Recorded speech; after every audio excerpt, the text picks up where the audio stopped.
students, once again welcome back to our economic class.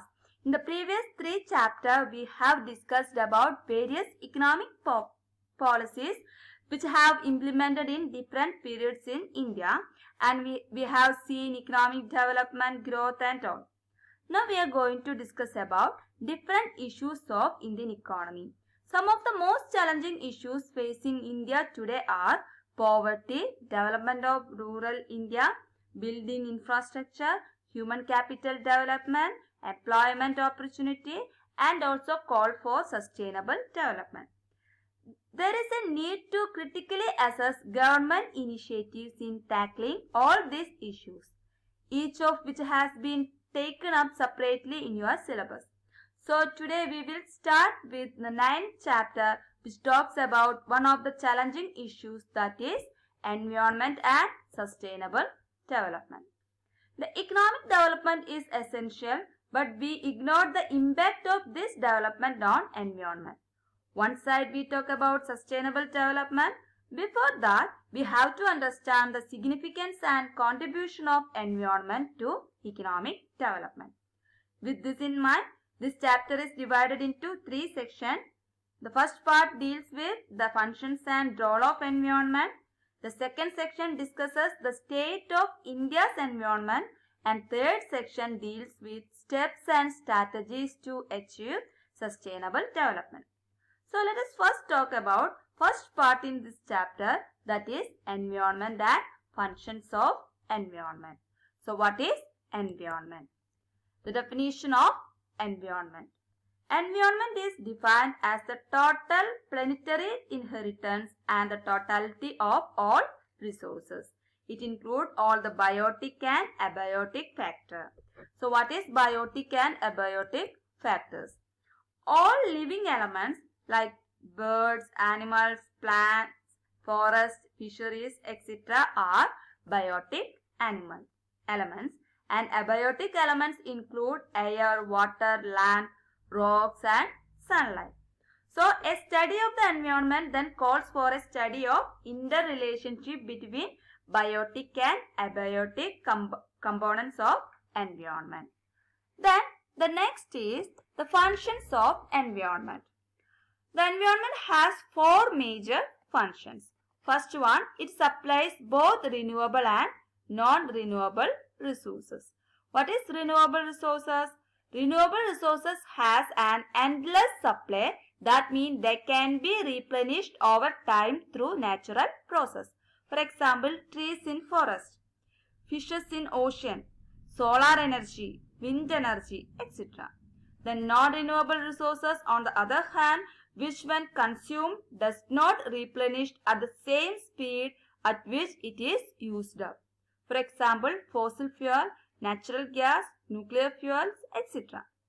The second function is assimilate waste. Then third one, it sustains life in the form of genetic and biodiversity. The fourth function of environment is it also provides aesthetic services like scenery, etc. So, under the same environment, we talk about the idea of carrying capacity. What is carrying capacity?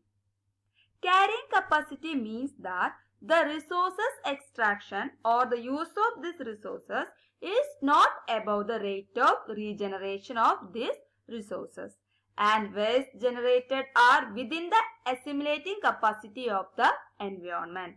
That is, carrying capacity is measured as the maximum load of an environment. Thus, the population limit can be expected to depend on this factor. So, when this is not so, the environment fails to perform its third function of life sustenance, and this results in an environmental crisis. The next important thing is absorptive capacity.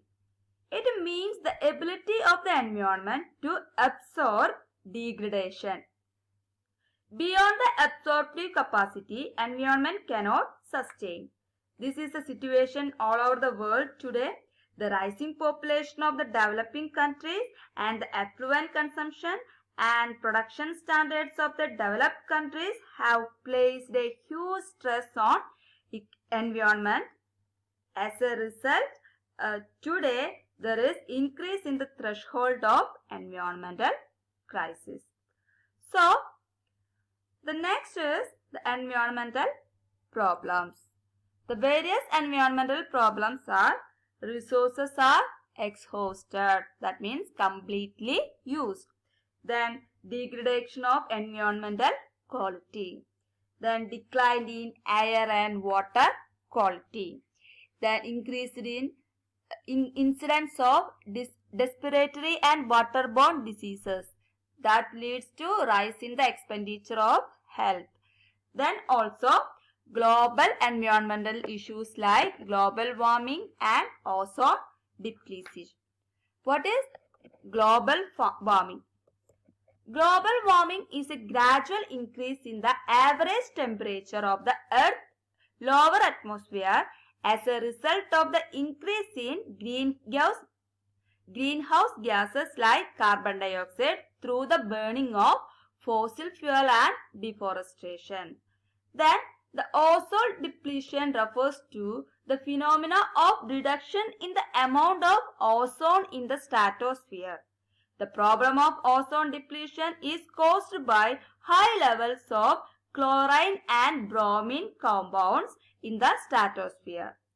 The origin of these compounds are chlorofluorocarbon, which used as cooling substances in air conditioner and refrigerator.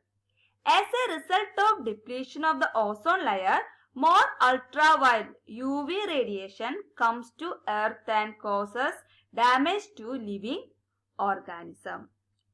So the next one is, what was the scenario before industrialization and after industrialization? Before industrialization, demand for environmental resources was less than their supply. But with population explosion and advent of industrialization, demand for environment resources increased beyond the rate of regeneration of the resources. For example, environmental resources increased beyond the rate of regeneration of the resources. Hence, environmental issues like waste generation and pollution have become critical today. So, this was about today's session. Today we have discussed about environmental and its functions. Environment protection is very important for sustainability. So, development should go with environmental concern. So, students, watch the URL, attend the test paper, then we will meet in the next class with the states of India's environmental condition. So, children, take care. Bye.